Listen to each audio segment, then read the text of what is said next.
12 का संबंध इस धरती में जितना पावरफुल है ऐसा किसी संबंध नहीं है। ब्रह्मांड में मुक्ति तत्व माने जाने वाले शिव तत्व के प्ररूप 12 ज्योतिर्लिंग ही है, वहीं से 12 शुरू हो जाता है। ज्योतिर्लिंग कितने हैं भाई? 12। वहीं से 12 शुरू होता है। अब जन्म से 12 का संबंध बेटा आप ध्यान रखना, 12 का संबंध, 12 एक रहस्यमय ऐसा अंक है जिसका संबंध जन्म से है। ध्यान रखना, 12 दिन होने के बाद ही बच्चे का नामकरण होता है।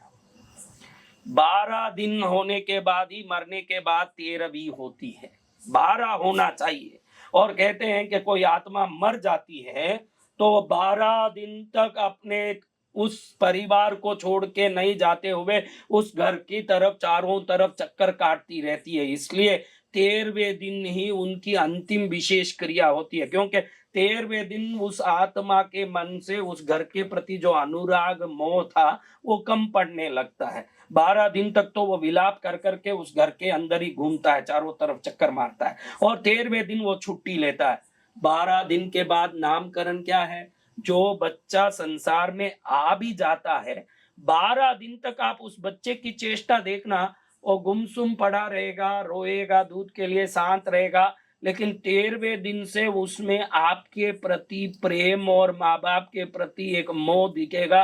धीरे से माँ को देखने लगेगा, जो 12 दिन तक नहीं करेगा, क्योंकि 12 दिन तक पूर्व जन्म के संबंधों को भी वो याद करता रहता। 12वें दिन ही वो संबंध खत्म होता है। जन्म में भी 12 दिन है, मरने में भी 12 दिन के बाद ही विधि है।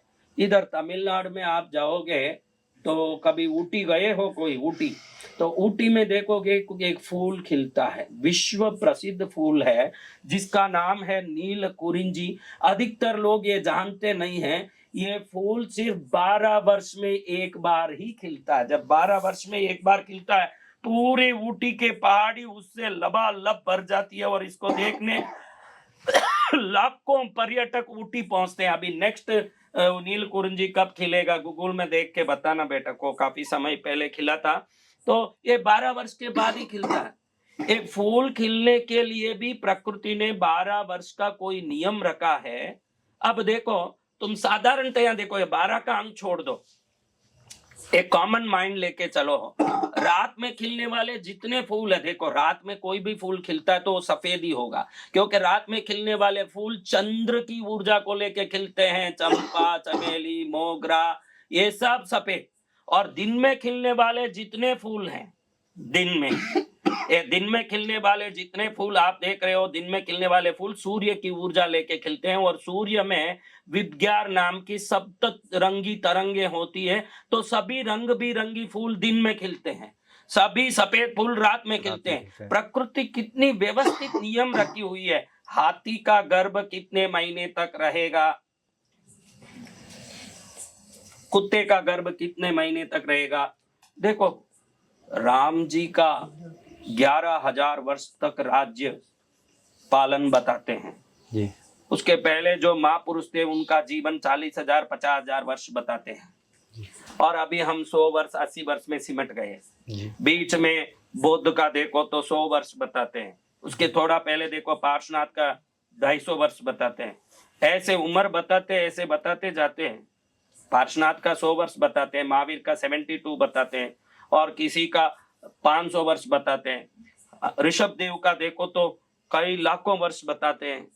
अब सवाल ये है, लाखों वर्ष जीने वाले, 11,000 वर्ष तक 14,000 वर्ष तक राज्य करने वाले राम जैसे मर्यादा पुरुषोत्तम महापुरुष, या आज हम 80 वर्ष 100 वर्ष जीने वाले कोई भी व्यक्ति, सबका गर्भकाल जो 40,000 वर्ष 15,000 वर्ष जिए, या आज हम 80 वर्ष जी रहे हैं, उनका भी गर्भकाल 9 महीना 10 महीना, और हमारा भी गर्भकाल 9 महीना 10 महीना। इसके बारे में कभी सोचा? जो 50,000 वर्ष जिया, जो लाखों वर्ष जिए, उनके भी गर्भकाल 9 महीना 10 महीना, और तू 80 वर्ष जिएगा 100 वर्ष जिएगा, तेरा भी 9 महीना 10 महीना। प्रकृति के नियम का इतना अटल सिद्धांत है, वो कभी बदलता ही नहीं है, ये कभी बदलता ही नहीं है। 12 वर्ष में एक बार ये जो फूल खिलता ऊटी में, उसका कुछ है 2030। 2030 में अब आगे खिलेगा ये फूल। ऊटी में गूगल में देखा तो 2030 में, अभी 2025 आ गया, 5 वर्ष में आप 2030 में कृष्णगिरी आओगे तो यहीं से पास में ही तमिलनाडु में क्या है, ऊटी। ऊटी जाके आप वो पुष्पों का आनंद ले सकते हैं, क्योंकि 12 वर्ष में एक बार ही आएगा वो फूल। अगर 12 वर्ष में एक बार प्रकृति किसी फूल को खिलाती है, न 11 हो सकता है न 13 हो सकता है, तो जरूर उसमें कोई नियति का नियम है कि नहीं। जी गुरुदेव। वही नियति का नियम 12 वर्ष में एक बार कुंभ में भी काम करता है। मैंने पहले भी बोला कि देवता अमृत लेके भाग रहे थे, न राक्षस पीछे भाग रहे थे, न वो अमृत बराबर गिर गया। क्यों? वो बराबर पानी में ही गिरना, कहीं मट्टी में नहीं गिरना, वो पानी में ही गिरना। राक्षस को एक बूंद भी नहीं देना है। इतनी सुरक्षा से उस अमृत कुंभ को लेके कोई भाग रहा हो तो उसको खुला छोड़ के ऐसे ही भागेगा जो गली गली में गिरता जाएगा, नदी नदी में गिरता जाएगा। उसका पैकिंग क्या थोड़ा आधा पादा हुआ होगा। कोई अमृत कुंभ का कोई कारण नहीं है। इन 12 वर्षों में, हर 12 वर्षों में जो ग्रहों का सहयोग आता है, जो नक्षत्रों का सहयोग आता है, पृथ्वी के निकट कुछ ग्रह आते हैं, उनकी तरंगे पृथ्वी में ऐसी आती है कि उस जल में ही वो प्रवेश करती है। अभी आगे बताऊंगा कि 5 तत्वों में जल ही ऐसा तत्व है जो शक्ति को आकर्षित कर सकती है। ये बाद में बताऊंगा मैं अभी, लेकिन अभी पहले बताता हूं। हर 12 वर्ष में तुम्हारे शरीर का भी गठन का जो सिस्टम है, आपका बायो मैट्रिक सिस्टम आपका जो है, ये बदलता है हर 12 वर्ष में। देखो आपके जीवन में कब कब 12 वर्ष के बाद आप एक सोचने के सामर्थ्य लाते हो। 24 वर्ष के बाद आपकी शादी होती है। 36 वर्ष के बाद आपको अपने परिवार की चिंता होती है। 48 वर्ष में मैं क्या क्या कर लिया, अब क्या क्या करना चाहिए, सोच आती है। 60 वर्ष में आप थोड़ा अपने आप को शिथिल मानने लगते हो। 72 वर्ष में आप अपने कार्यों से मुक्त होने सोचते हो। 84 वर्ष में अंग शिथिल होने लगते हैं। 96 वर्ष तक आप रहे हो तो अंतिमता के निकट हो। तो आप देखो ये शरीर भी हर 12 वर्ष में अपने आप को घटित करता है, अपने आप को व्यवस्थित करता है। 12 वर्ष में शरीर में निश्चित ही कोई बदलाव आते हैं। हर 12 वर्ष में पृथ्वी में और प्रकृति में भी बदलाव आते हैं। तो ये बदलाव ही कुंभ मेला का अत्यंत प्रभावकारी कारण है।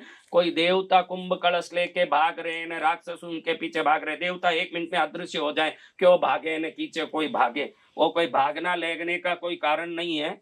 ये ग्रह संयोग के कारण जल तत्व में जब ये संगमों में, जब 2 संगम की नदियां जब एक दूसरे में प्रवेश करती है तो उनका एक दूसरे में टक्कर मारने की विद्युतीय शक्ति, ऊपर से ग्रहों की शक्ति और नक्षत्रों की शक्ति धरती के निकट आने से उस जल में ऐसी शक्ति प्रकट हो जाती है कि वो शक्ति अमृतमय रूप से मनुष्य शरीर में रहने वाले माया मूर्छा मोह को तोड़ करके मनुष्य को अपने मनुष्य जन्म की सफलता की ओर ले जाने का कारण बन सकती है। यही 12 वर्ष में कुंभ मेला का सबसे बड़ी विशेषता है। समझ, ये प्रकृति का नियम है। कुछ चीजें अभी 50,000 वर्ष तक जीने वाले व्यक्ति का भी, राम जैसे हजारों वर्ष जीने वाले व्यक्ति का भी गर्भकाल 10-9 महीना ही रहा। तो ये नियति के नियम को दर्शाता है। वही नियति का नियम है कि 12 वर्ष में एक बार ग्रहों की संयोग में जल की शक्ति अत्यंत तीव्र होकर अमृतमय बन जाती है। वो अमृतमय शक्ति ही महाशक्ति है।